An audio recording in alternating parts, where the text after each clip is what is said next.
will NATO do what the U.S., the British, the French, the Canadians have already been doing, go after Libyan ground forces, attack them from the air?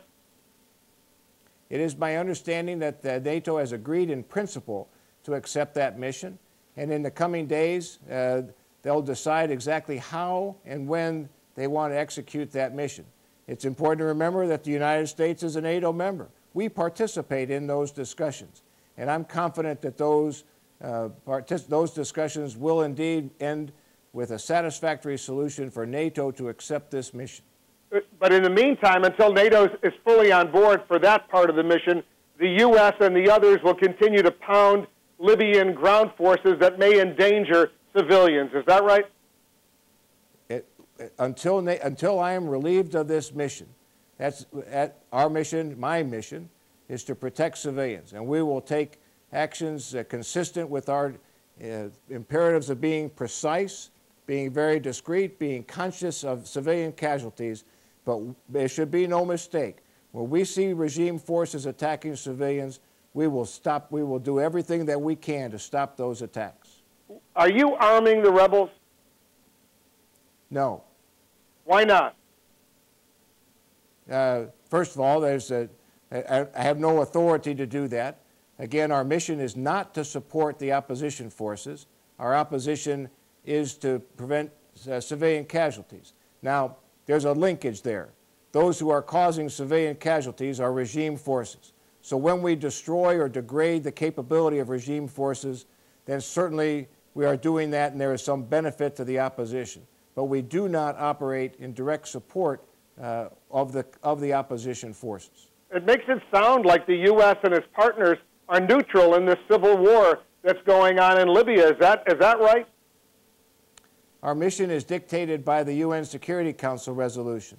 So the agreement of the Security Council has given us these three missions, and I think appropriately, at least to me, the most important of those is to protect civilians, and that's where we're putting our effort, and that, not on supporting one party or the other.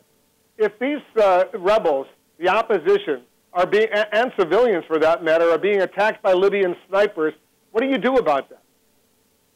It's the toughest problem that we have. Again, we have some very precise weapon systems, not just U.S., but all of the contributing nations. But we must necessarily be very conscious of causing further civilian casualties. So when we see regime forces attacking civilians, we evaluate that very carefully. And if we can interdict and if we can act against that threat without causing further harm to other civilians, then we will and we have acted with some great effect. But it is the most difficult target set we have when we see these regime forces in built-up areas, both in armored vehicles and sniper positions, as you cite. It is a tough, tough challenge for us. If you had actionable intelligence on the whereabouts of Gaddafi, would you go ahead and either kill him or arrest him? I would not. I do not have that as a mission. I don't spend any time thinking about where he is. I don't expend any of my intelligence collection assets doing that. It's not part of my mission set. Do you have the capability to jam Libyan state television and radio broadcasts? Well, without getting into a lot of detail, we have pretty significant jamming capability and broadcast capability, and we are using that.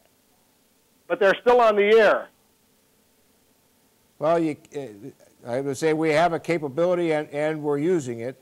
That doesn't mean that we can or should necessarily mean that we can do that 24 hours, 7 days a week. But we do have a capability, and we are employing it.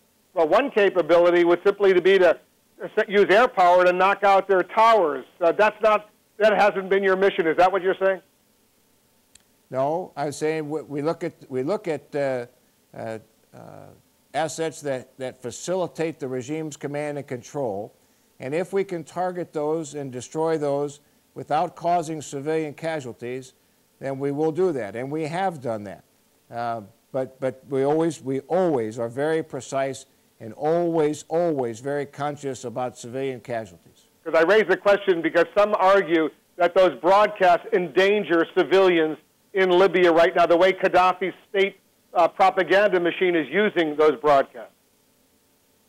I think as an extension of the regime's command and control, I would assess those as legitimate targets, and we have a variety of means to try to disrupt them. What kind of liaison officer or officers do you have with the opposition? None. Why not? Again, it's not our mission. Our mission is to protect civilians, and the President has been quite clear that there will not be U.S. military boots on the ground. No boots on the ground, but there are civilians, U.S. diplomats and others, who are in liaison with the opposition. There is contact. I'm not aware of anyone who is on the ground with them. Well, the President himself said that he was naming someone to be a liaison to the opposition. When I was in Paris the other day with the Secretary of State, she met with one of the opposition leaders herself. So there is a dialogue, but what you're saying is not a military dialogue with the opposition. That's correct.